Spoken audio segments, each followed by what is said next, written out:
The Florida Podcast Network, the voice of Florida.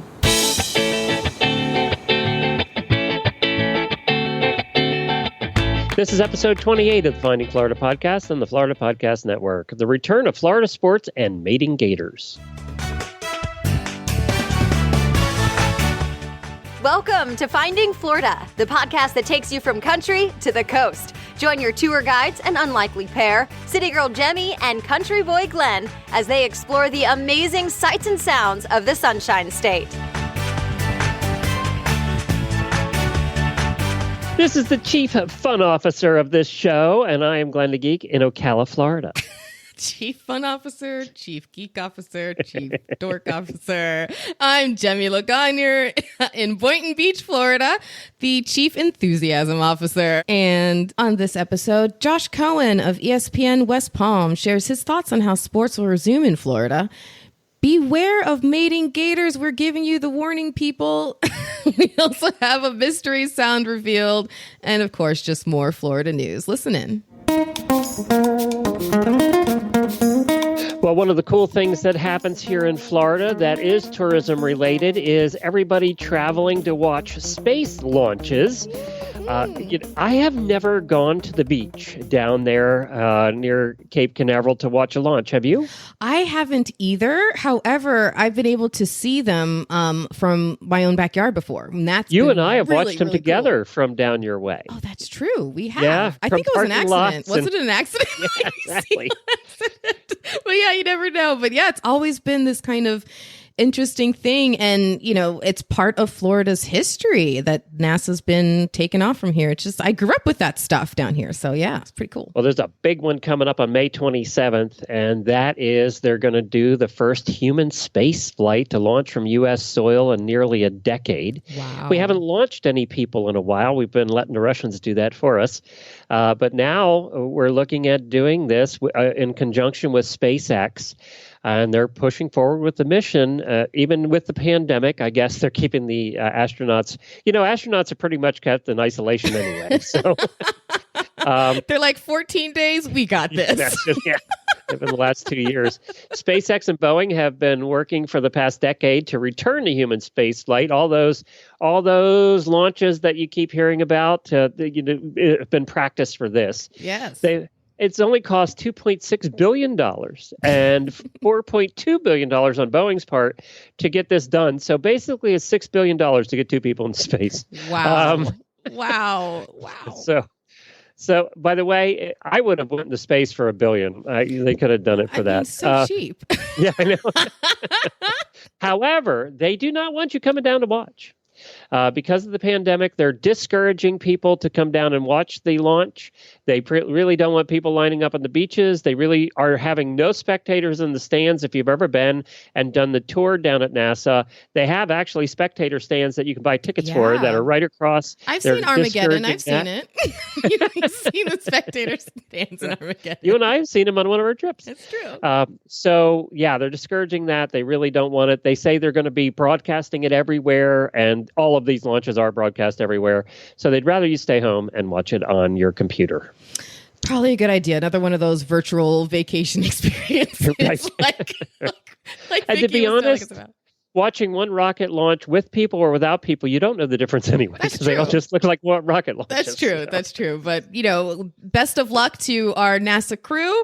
So proud of them and excited for them. I mean, you work so hard to get in a position to be able to launch into space that I know this is a dream come true. $6 billion worth of yeah, definitely. So I'm just happy for them and congratulations. And I can't wait to, that's something that has to be on our list when we're allowed to go and do all this stuff again. We need to go and check out the NASA grounds as far as they'll let us in. And these astronauts will be going to the International Space Station. So it's just a way to get people to the space station in addition to the Russians. Nice. And maybe next time I can pay them to take you. I'll go. Florida, where you get school credit for learning to water ski. So I have the pleasure today of introducing Glenn to my buddy Josh Cohen of ESPN West Palm. I've known Josh for quite a while now, and he's a pillar of our West Palm Beach community, in particular with regards to radio broadcasting and more particular in regards to the sports scene here. So he actually was a guest of mine on episode number 89 way back in 2016 on Curve the Cube. I mean, way back. So I'm so excited to have him on this show now, joining us for the first time ever. Hello, Josh. It's been a while, right? In 2016, it was that long ago? That was when I met you at the lobby of your apartment and we did that interview. It feels like forever ago, doesn't it? Well, yeah, it was weird because we went to like the clubhouse in my condo. Yeah. There's a rooftop pool and at my high rise, and there's a rooftop pool and there's a clubhouse. And so I figured it'd be good to record in there, acoustically probably beneficial. There was a dude in there, I don't know if you remember, there was a dude in there that I'd never spoken to before, but he was a neighbor of mine. Like he lived in the condo 1 or 2 down, and he kept looking. And when we finished, he said, "Oh, I recognize your voice." So we lived next to each other for like 3 years. And he didn't know that was me. But he used to listen to the slow back. Yeah, so you ruined my anonymity in my building. You never know where the fans are lurking, Josh. It could be right next door. I like to keep my head down, keep a low profile. You outed me to my neighbor, so now when I see him, he always says hello now. So you're welcome. Hey, look at it this way. Now you have a buddy in quarantine. No, but that's why I avoid that. If I do that on purpose. That's why I remain quiet. I don't talk to my neighbors. So sorry, not sorry. So this is the personality you guys could hear every single day, 3 to 5 p.m. Josh Cohen and the Home Team. It's a fantastic show. And I just wanted to get your pulse on what is going on with sports right now in Florida. We have so many people who they're big fans of our teams. They want to go out and see things, see the games and everything else. Everything's on hold. So can you give us any insights or updates on how things might kind of start getting back online? What's being planned? What's out there? What's the word? Yeah, we go back to, March the 11th. I was at spring training for a first pitch with a young man who's battling leukemia at 15 ballpark at the Palm Beaches. And it was the Nationals and it was the Astros. It was like a replay of the World Series last year. And, people were talking about COVID-19 and understanding that things were going to change, but had no idea that 24 hours later, everything would come to a stop. Spring training baseball stopped in just its second week. And you know how huge the economic impact is. First of all, you live around here, you go to games regardless because it's just part of living here, that experience, spring training. But with that came the shutdown of these ballparks, these teams, these games, all of Major League Baseball, obviously then stopping the beginning of the Florida State League for the minor league baseball clubs. And it all happened so fast. That night, March the 11th, I think the NBA was suspended because players from Utah Jazz that fell ill and were testing positive. So the NBA quickly, March Madness was talking about playing without fans in attendance, including sites that were going to take place in the state of Florida. And then that quickly went from playing without fans to not playing at all. And people realized how big and how real this was. It's hard to believe, but this was just 7 weeks ago today, as a matter of fact. 7 weeks it has been. So sports went away. Everybody knows that, just as most things have. But Florida seems to be where sports will return. And by that I mean, controversially, the governor declared that sports business was an essential business in the state of Florida. Starting with wrestling, apparently. And that's what allowed. That's what I saw. Yeah, and that's why the WWE, right? The WWE, they had their WrestleMania from the facility, I guess, and now the UFC will return actually next Saturday, and it will do so from an empty venue in Jacksonville. Wow. So the UFC will return really as the first live sports in North America, certainly in the United States, and it will do so from Florida for 3 consecutive events before things kind of, return for the UFC to this new Fight Island. But it's strange to say the least, but once again, Florida at the center of the controversy, as we always seem to be regardless. Yeah, exactly. Absolutely. It is where we always seem regardless. And I mean, obviously, UFC, I've seen it on television and stuff like that, but now they're not able to accommodate fans in in-house. So everything will have to be televised. Was everything televised before? Is that a huge adjustment they're going to have to undertake to figure out more airtime for these events? How is all that working out? Well, yeah, I mean, some folks stand to benefit from there being, no fans in attendance, and some folks stand to lose majorly as a result. The UFC has done a tremendous job in the last couple of years of not only selling out a majority, if not all, of their events, but having record-breaking gates time after time. The UFC a couple of years ago signed a deal with ESPN, which legitimized not just MMA, but the UFC, which is the league itself. Mm-hmm. And it's a multi-billion-dollar deal. Now, we're talking about people who are missing whatever type of competitive experience, and people who maybe aren't even fight fans, let alone sports fans. And they're going to tune in because it becomes an event. It becomes something that is happening that is live, that people are tweeting about, posting on Instagram about, and they want to witness it or they want to participate in it. So they may not be a normal fan in any capacity, but they're going to check in to see what it is, because we're living now in this shared experience world of everyone watching Tiger King or everyone watching the benefit from home stay-at-home concert. But the UFC stands to benefit from there not being other live events or people being locked down at home. Now they've got a captive audience that may tune in to see what this is. And as a result, they can now grow some subscribers to the ESPN Plus app and certainly grow some fans to the sport that never existed before. So I think it's beneficial to them. And, there's a few sports where you really, it's easier to return to because the logistics. In MMA, there's 2 people fighting and 1 referee. You can quarantine now all of them for, 7-10 days before and after if you're so concerned. Football is very difficult. There's 22 people on the field. Right. Basketball, not only are there 20 people on the court, but they're all touching the same ball, sweating on it, breathing on each other, etc. Tennis you can do without fans. Golf you can do without fans. And MMA you can certainly do without fans. Now, we had just, sorry, Jim, we had just started, as you just mentioned, spring training for baseball, which is huge in Florida. You're going exactly where I was going to go.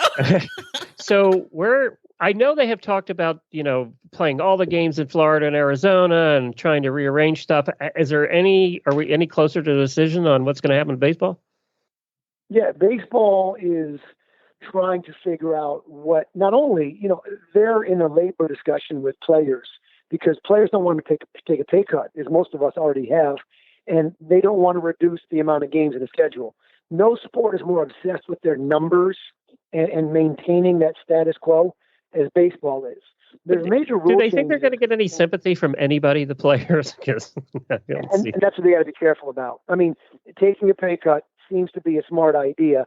Certainly not being, it should be a prorated amount. If you're playing 100 games instead of 162 games, you should expect to be paid for 100, not 162. Yeah, like everybody else in the world. It'd be a bad look if the players' union says, no, we're not wanting to do that, particularly when a nation right now, has 30 million people that have applied for unemployment, record high since the Great Depression, per capita. But baseball would like to return, not only realizing, hey, majority of the people are going to watch on television anyway. It provides some normalcy. It provides some semblance of escape. It's just good for business. And baseball is not in a position where they could just lose a year. They're just financially not in a position, let alone with fan base. And baseball is losing people that attend or play. Yeah, these are athletes too. These are athletes who are their bodies have to maintain a certain level of conditioning. And part of that requires the effort of the games and the traveling and all of that stuff. So missing a whole year of that would take a hit on the athletes and their preparedness and everything else. So, but for sure. So as fans, how do we pay, what should we be looking out for and paying attention and trying to figure out what is the face of, sports fandom going to look like here in Florida in the next however many months? Like what should be the signs and signals that we should start to look for to figure as people start to figure all of that out? Well, I mean, if you're paying attention to, sports news, ESPN app or .com, you're aware that, moves are being made. The NBA is ready to explore facilities and going above and beyond with health and safety concerns, because the NBA really, since this commissioner's taken over, this new commissioner, they've not gotten anything wrong. He's gotten everything right. And this is really the biggest test, because what we're seeing is some states are starting to lax and relax and open back up. But if you pay close attention to the news, you'll see that yesterday we lost another 2,500 plus Americans. Yeah. Now, that's on par with 9/11. We're having almost a 9/11 every day in American deaths, but it doesn't feel that way because it's not the shock and the horror. Right. And this is worn off for and by a lot of people. So remember, it's not just about, these stadiums and these teams and these leagues being legitimately careful and concerned for the health and well-being of everyone. They're worried about lawsuits. They're worried about making the security guard or the dude that sells popcorn come back to work, and then someone being exposed or getting sick. Now you're talking about class action lawsuits that get into the billions and trillions of dollars. So these major corporations are most mindful. Sure, they care about the safety and well-being of people, but at the end of the day, they care about the bottom line and, the shareholders and the investors and the owners and the dividends per quarter. So we can't fool ourselves into thinking that. Sports will return. Some will return for television, like the UFC next Saturday night. Some will return in the form of golf. This Tiger Woods, Phil Mickelson, Peyton Manning, Tom Brady televised golf foursome event. That'll happen, I guess, at the end of May. They're talking about maybe Memorial Day weekend. But people will see that things are starting to return. It's just that the idea of putting 20,000 people in an arena, the American Airlines Arena for a heat game, that's a far ways off. Yeah. 100,000 people at a college football game, that's a long ways off. College football may be delayed to start. The season may not begin for a while. It may not be played with fans, or maybe delayed and without fans. So we really don't know where we're at, but we do know this. If you pay attention to virus, and particularly novel virus, there is a second wave. There just always is. And that would be, this fall, right when those major sports, our football returns, which is huge for television, huge for revenue on site. And let's be honest, some of these colleges and universities, they don't operate without football. So forget, paid athletes and taking pay cuts. There are colleges and universities that may not, their athletic programs survive by missing a 2019 football season if it were to come to that. That's true. And I think if I were to give the people out there any one bit of advice on if they're sports fans and they want to stay in the know, my piece of advice would be to tune in every day from 3 to 5 and listen to Josh Cohen and the home team. So where can people find you, Josh, other than what I just said, as far as online and stuff? How can people connect with you? Well, people can listen to the show either at ESPN 106.3 or worldwide. People listen on the ESPN app. But a great way to do it is simply tell your smart speaker, hey, Google or hey, Alexa, play ESPN 106.3, and then it will immediately stream for free. Twitter and Instagram and Facebook, I'm easy to find. Josh Cohen Radio, all one word. If you try just Josh Cohen, it might be tough because there's about 40 million of those dudes with that name. Very common name. Josh Cohen Radio, yeah, it's so unique. Josh Cohen Radio is how you find me on those platforms. And yeah, we'll have information on this, but we like to have fun and a good time. We try to mix information with entertainment, with keeping things in perspective. We're in the middle of a real pandemic, and people need to realize that what they want is not necessarily what they need. And this is a time where everyone's got to compromise and sacrifice a little bit. It's the least you can do. You're just being asked to stay home and watch television. You're not asked to be, to go to a foreign land to fight on, storm the beaches of Normandy, potentially give your lives. So I think all of us should maybe examine how we can suck it up a little bit and give a little so we can do our part. That's right. And when I ask people how they can find you, Josh, I'm shocked as everybody else that you didn't just volunteer for them to meet me in your lobby or your clubhouse again and run into you awkwardly. Yeah, here at this condo, I don't know if the clubhouse is still open. I think they shut that down. So don't meet me here. If you're my neighbor, don't talk to me. Oh my gosh. Thank you so much, Josh, for joining us today. You've been an absolute pleasure. And I hope more people listen and tune in. And I can't wait to see you again and give you a big old hug when we are allowed. Thank you so much, Josh. Looking forward to it. Thanks for having me, guys. Y'all be safe. Thanks a bunch. Officer in need of assistance from animal control. So one way we can fend off cabin fever during our quarantine is through exploring our great outdoors. Of course, still practicing social distancing, right? You don't want to get all clumped up like we've seen people at the beach. Come on. But just be aware that when you do so in Florida, there's quite a bit of wildlife out there to greet you, as always, but especially a particularly dangerous animal, and especially right now. So Wesh 2 News has a story out of Manatee County. Watch your step. That's the warning from Gatorland this morning as more people are spending time outdoors. We know Florida is no stranger to snakes or alligators, and you could bump into them on a nature walk. Wesh 2's Megan Mulatto shows us what you can do to have a safe encounter. According to the experts at Gatorland, American alligators are the ones you might be seeing along your neighborhood trail, especially if there's water nearby. They say alligators are particularly out and about right now because it's mating season. All the big guys are trying to attract the ladies, so there are lots of alligators around, and they're also on the move, trying to find girlfriends, trying to find boyfriends. So absolutely, now is probably one of the times you're going to see alligators the most. Apparently, alligators of all kinds of sexual orientation. And you remember when we talked to Kermit last week from Key West Key Lime Shop, I asked him, I said, there's so many animals now invading the streets now that the people aren't in them. Are there any roosters walking around? But I didn't think that maybe there'll be alligators all of a sudden in the streets. And apparently they're ready to pounce. So what do you do if you're out walking around minding your own business and you come across an alligator? And what should you not do? Go ahead and let's find out there, Glenn. And if you do see one, admire them from afar. Take pictures from far away, just don't get close to them. And by all means, don't feed them. Especially your hand or your arm. Let's not feed them your arm. Voluntarily or otherwise, don't feed. Let's not feed them. And if there's any doubt left whether you should heed their warnings, just listen.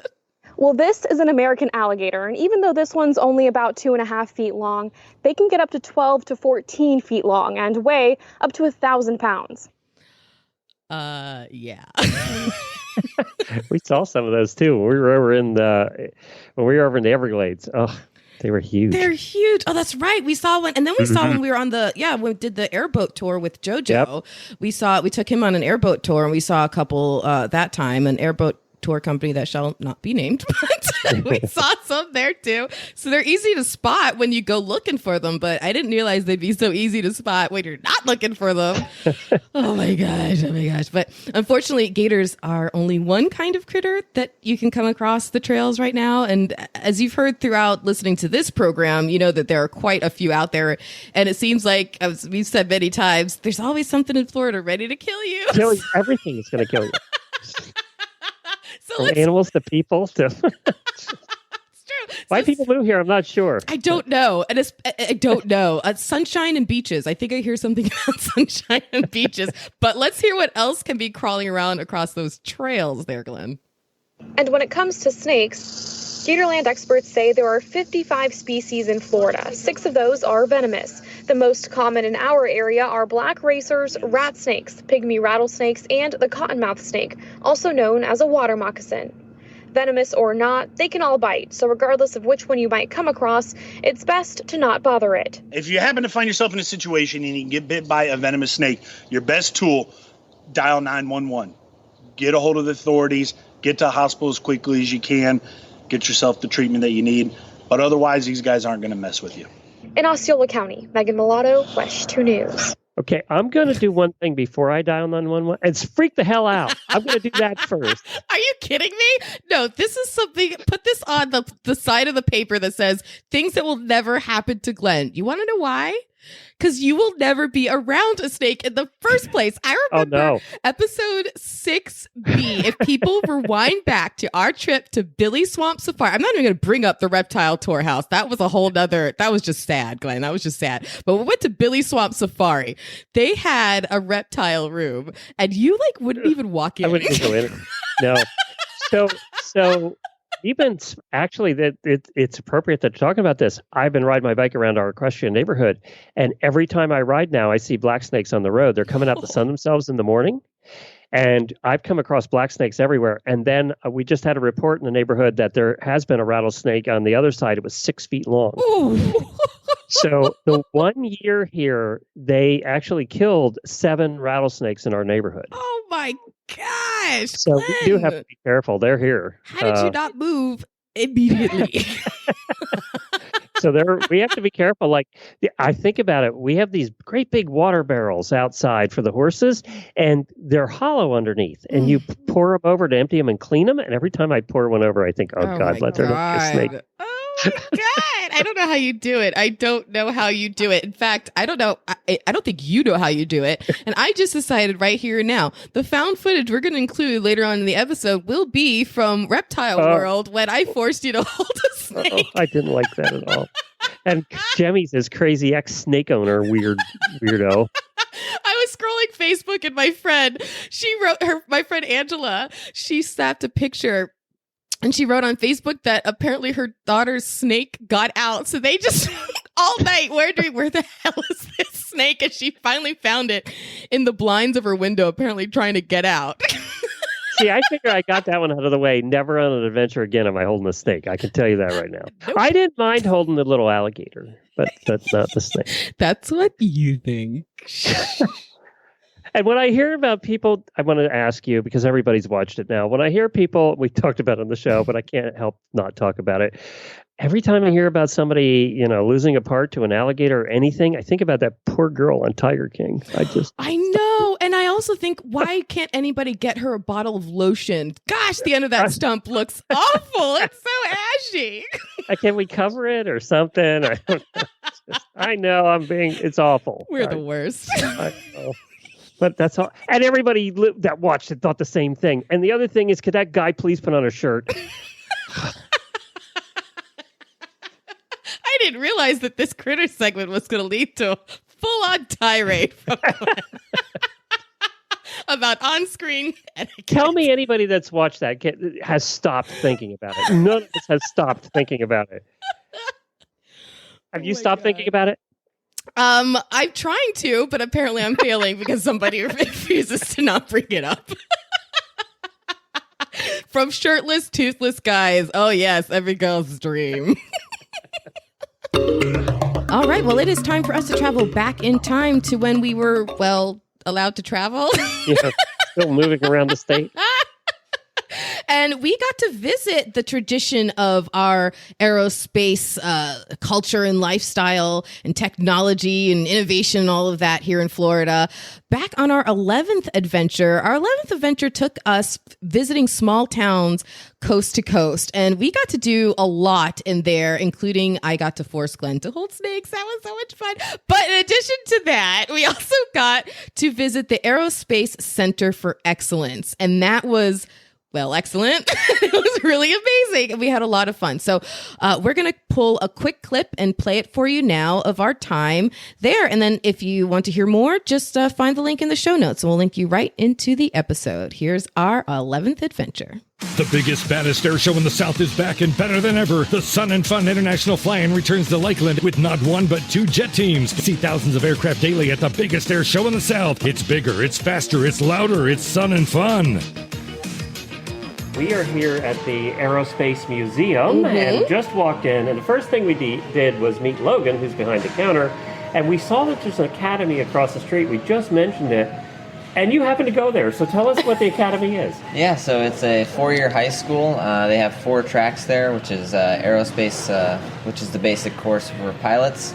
They have AMP, which is like mechanics, avionics, the electronics, and they have engineering. So it's like a trade school for aerospace. Yeah. I never even knew that existed. And you said it's part of the high school, but it's separate it's separated out. So but you can still take all your core classes in that one location. Yep. And they have a high school, or they have a scholarship over there where you can get your private pilot's license for free. Oh my gosh. Are you doing that? Yeah, I'm doing that right now. And how far into it are you? I soloed about 2 months ago. Oh, did you? Yeah. Okay. I can see you in a pilot outfit and everything, can't you? With the little calf and all that. So how scary was that, your solo? It was different. It was lighter without the... Lighter? Without the instructor. But, I mean, was it scary? Or do you have so much confidence by then you're pretty sure you can handle it? I could handle it. It was fun. It was a good experience. But I mean, you've always had him sitting over there going, I'm going to take this. I'm going to fix this if it goes wrong. Yeah, it was fun. Yeah. If there's anything that gets into the heads of your classmates and stuff that keep any kind of fear, what would the fear? If there any fear that gets into their heads, what would it be? I would think weather's a big one. Weather. Wind is really bad. That makes sense. In Florida, we don't have any weather here. No, we have no problems with weather whatsoever here in Florida. Or daily thunderstorms. Yeah. Well, that's very gosh. cool. Well, congratulations. And so you fly a Cessna 150, you yep. said. Wow, Yeah. how long have you been flying that? I've been flying for at least 4 or 5 months now. Wow, good for you. Good for you. And do you want to be a pilot? What do you want to do? Yeah, I would like to be a pilot, yeah. Are they going to make you go to college, too? Yeah, I'll probably go to college. Thank God. I mean, I like to know that my pilots have gone to college. Yeah. Well, congratulations. Have fun with it. Yeah. Thank you, Logan, so much. Great meeting you.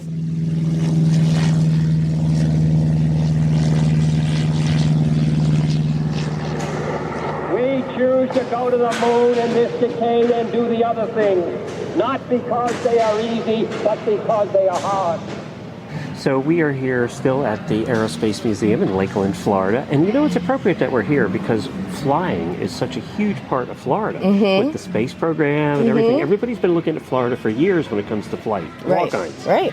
Sure. Space shuttle, everything else. Everything. There are air shows all the time. There's so many airports. There's so many everything. It's crazy. One of the interesting things is that at this airport we're at Lakeland is the home of the Sun and Fun, which is the second largest air show and fly-in, which means a whole bunch of planes fly in from all over the country. Oh my gosh.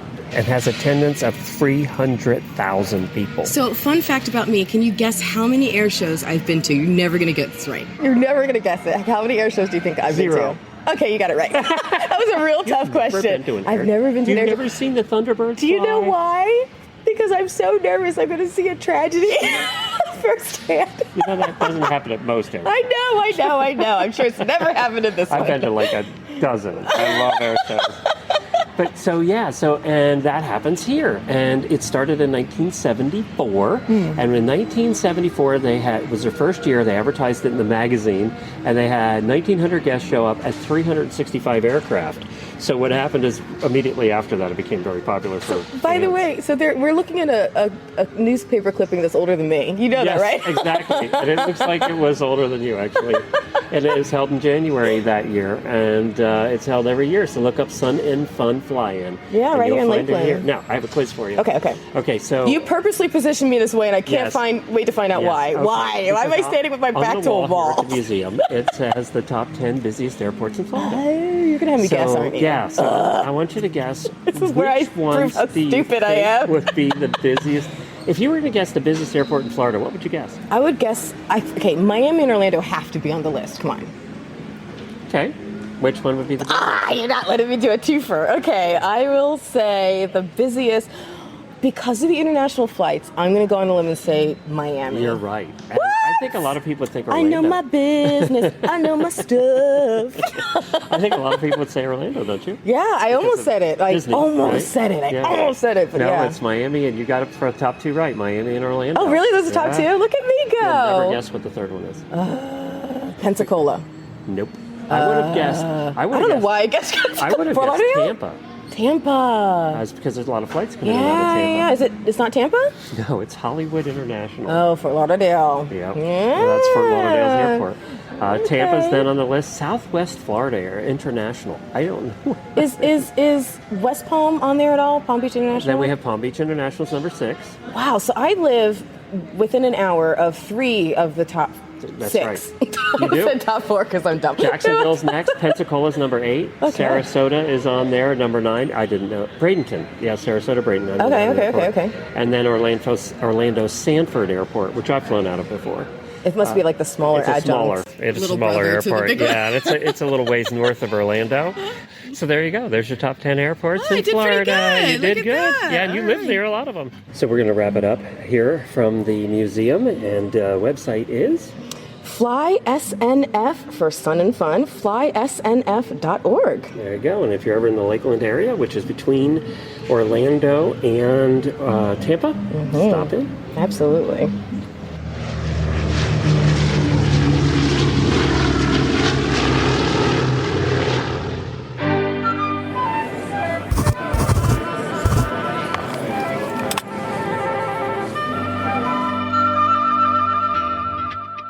Well, on our community clipboard for this month, I have to highlight, and we're going to do a positive here in this time of COVID, and that is Publix is doing some cool stuff in supporting local farmers. And what they're doing is they're actually buying up milk and produce from farmers that are having to destroy it because they don't have their distribution channels of restaurants and things like that. Yeah. And it's this weird, sad dichotomy that we have people who are in food lines at food banks. Miles long. And yet farmers, because they can't get the food from one place to the other, are having to dump it. It's been crazy.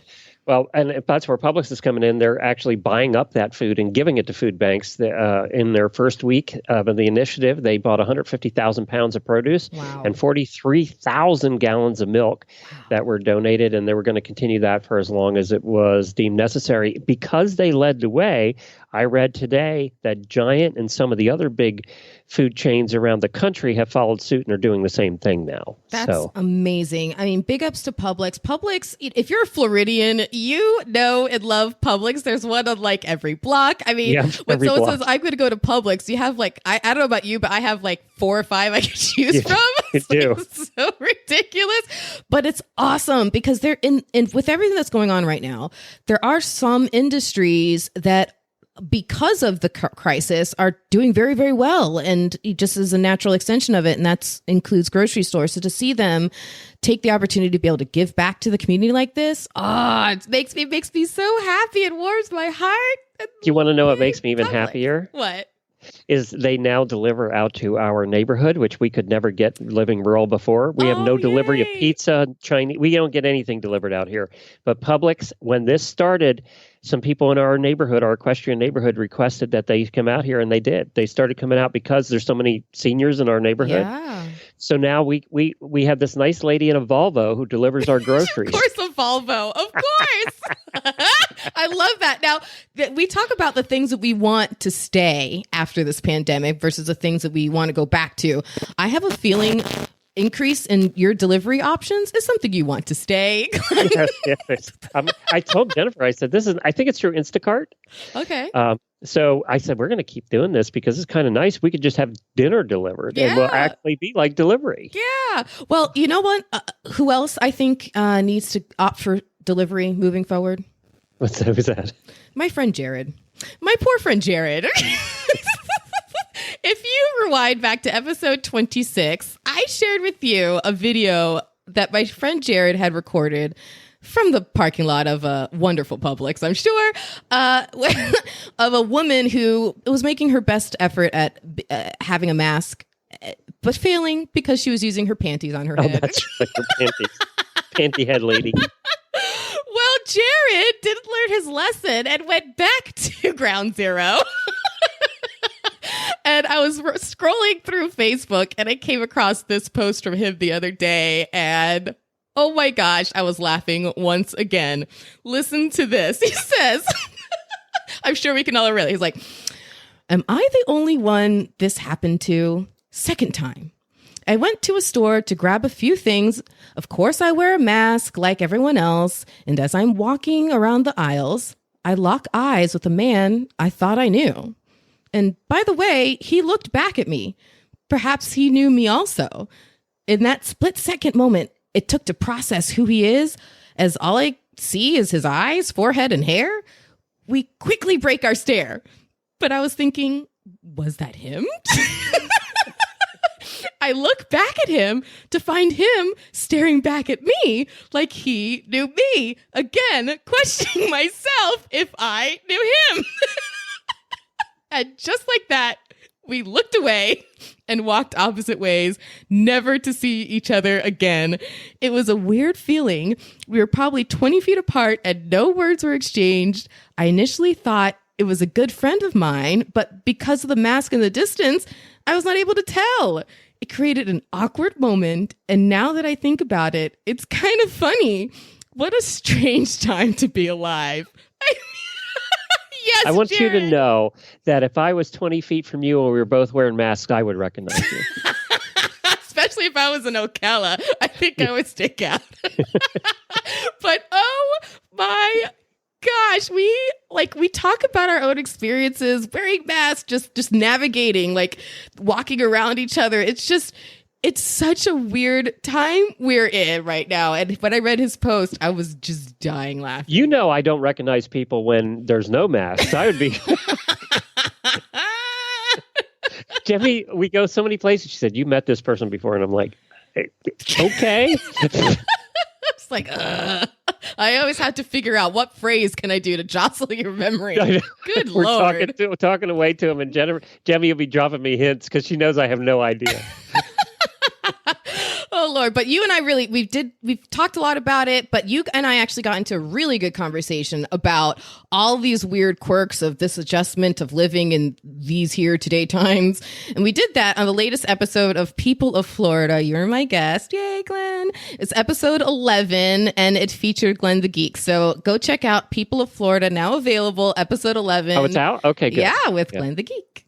All right, good. I'll have to post that. Yay. Your friends at the Florida Podcast Network want to use our platform to keep us all informed and connected. And while these conversations are greatly needed right now, and we hope they are helping you get through this trying time, we are podcast hosts, not experts in coronavirus or any other kind of medical issue. Please consult and follow the CDC's guidelines at cdc.gov. That's cdc.gov. Then please visit floridapodcastnetwork.com/coronavirus for some additional resources and ways to connect to your local community. With social distancing being our call to arms, we need to feel more connected than ever. So by visiting floridapodcastnetwork.com/coronavirus, you will help us all get through this with additional resources and ways to connect. Stay safe and healthy, and wash those hands.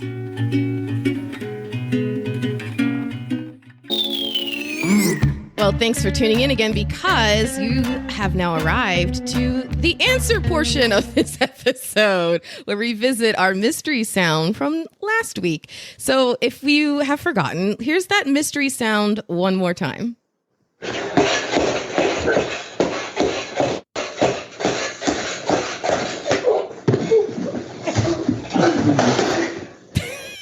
Still just as good. Okay.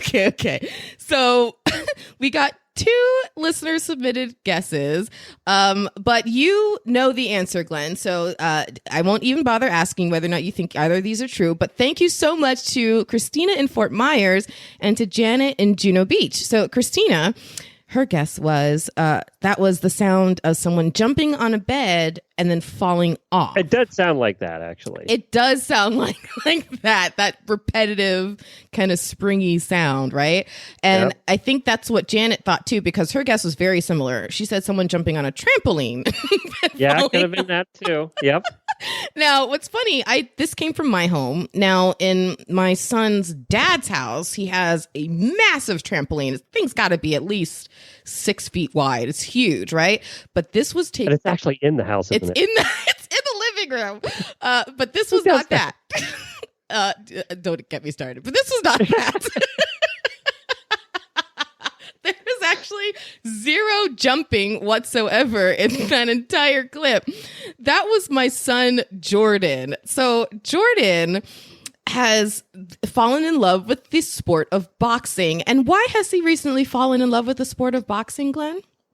Because you made me buy him a boxing bag. Dang it! I was trying to push the blame onto you, and you circled it. I see what you did there. What do you want? What does he want for Christmas? And when you said the boxing bag, I went, are you sure? Because that's going to be loud and obnoxious all the time. Technically, I sent you a full list, and you chose the boxing bag. Because one of the things you learn as a non-parent is to buy the most loud, obnoxious toys you can for people who are parents. Oh, talk about a forget-me-not. I'll remember you every time. So yeah, what he does is he does this boxing match with himself. And so he punch. And then what the calamity you hear is him pretending he's just been knocked out. So he then throws himself. Does it ever come back to hit him in the face?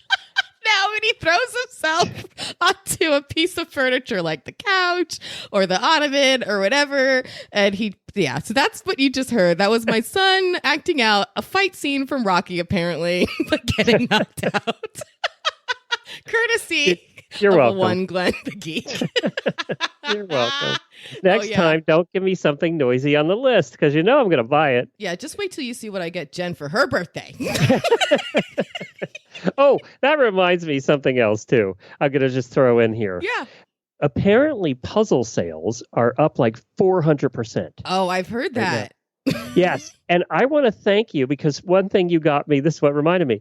You got us for Christmas was a puzzle. It was a Star Wars puzzle. It was. It is the most, we have it half built. It is the most relaxing thing. I forgot how relaxing putting a puzzle together Man, was. I thought you were going to say it was irritating. I was going to No, it experience was so much so joy. relaxing and lovely and made no noise and there was no bouncing.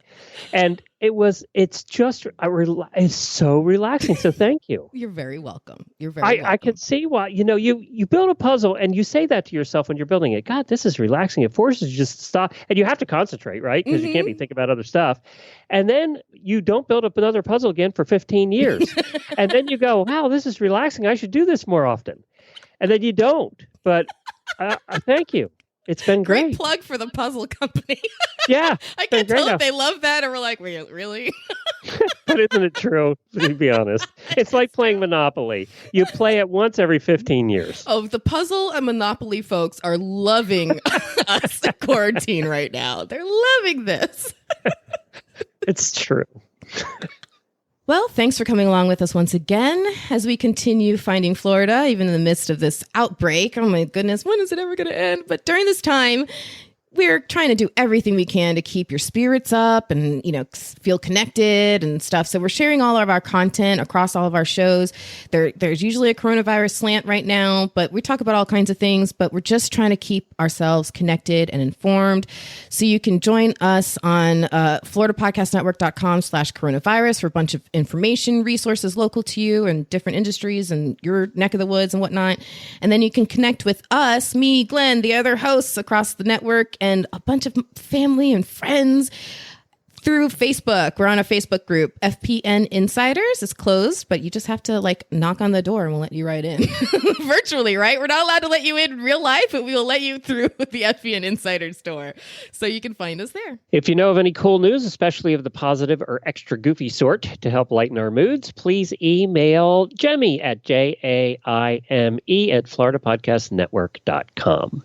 Oh my gosh, people have been sending me so much good stuff, and I just want to say thank you because you're making my job so much easier. And whether I end up sharing it in the Insiders group or on this show or one of the other shows or whatever, our listeners are amazing. Or on that coronavirus landing page with the ideas for the inside and all the fun. You guys are you're doing awesome. So yeah, please email me more. We're getting through this together. Not to sound cliche, but whatever. And you can also find us on social media as always. Just search for Find FL Podcast. And here's to your next Florida adventure from the comfort of your living room or kitchen. Or bathroom. Or bedroom. Patio if you're lucky. Yeah, yard if you have one. Stupid coronavirus.